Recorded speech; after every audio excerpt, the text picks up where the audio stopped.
according to the police sources, Manoranjan D is the mastermind, and he was the one who had motivated the others to join his cause. Now, Neelam, who was protesting outside the parliament, was recruited last year after Manoranjan had sent his people to her village.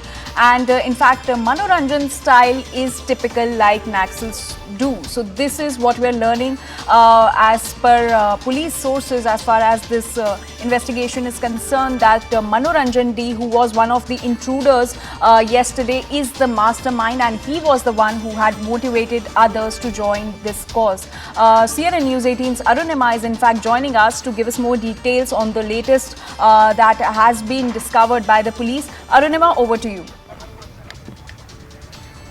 So, sections of UAPA have been imposed in the FIR, and there were questions asked that if this was not terrorism, why was UAPA and anti-terror law being brought in? So, police officials are now clarifying that this seems to be a classic case of urban Naxalism, the label that they use for CPI Maoist-inspired youngsters who operate in urban landscape. So, this is being seen as a urban Naxal conspiracy, as the police is calling it. They're saying that Manoranjan D was the key conspirator, and he was so careful that he claims to the police that he does not use a mobile phone. He was part of the Bhagat Singh fan club page as well on Facebook. That is where he started recruiting and scouting for all the others who were committed enough to join his alleged conspiracy. But he claims he does not have a social media account on Instagram or on Facebook or any other platform. Yet he is active on the fan club. So that is the first thing that the police has noticed. These are all strategies and techniques that are used by those who work with the CPI Maoist ideology, work within that framework. The second thing they are saying is the way the recruitment happened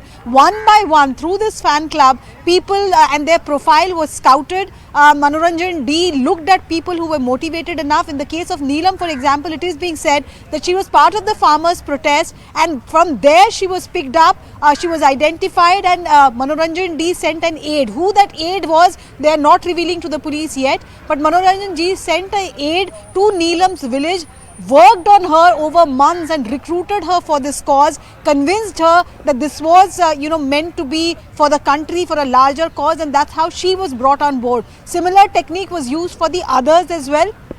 And now Manoranjan D is the centerpiece of the entire joint interrogation that is being carried out to understand how this conspiracy unfolded. It is very clear there was a proper recce done.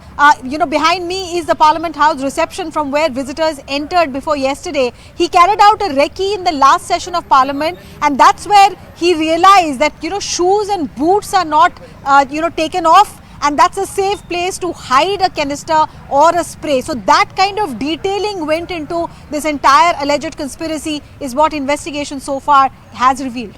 Right, Arunima, as you were mentioning about the recruitment of these people, so many people coming from different parts of the country to carry out this kind of breach that we saw yesterday. Do you think there's a larger conspiracy? Matter of investigation. At this stage, it seems that Manoranjan D was the one who was recruiting and carrying out the entire recce. But who was behind Manoranjan? Was there some other person, some other group? Was he getting instructions from some other place, or was he self-motivated? That has to be investigated. But what we have to underline here is the way urban Naxal label is being used to describe this group. That could mean this is far more serious than what we were seeing yesterday of just misguided youngsters coming out because they are unemployed and frustrated, and they coming out and making this kind of a stunt. It is much more than that as per the police, and that's why UAPA sections have been imposed. They're going to produce the accused in the court today. I think 24-hour ends around 2 o'clock. So between post 2 o'clock any time, they will be produced in the court. And in the remand application, the police is expected to detail how this was not just a publicity stunt. It was a well thought out conspiracy. On the floor of the House also, Home Minister Amit Shah is expected to clarify to the members of Parliament who have been seeking a statement from him. All right, Arunima, thank you so much for getting us all those latest details.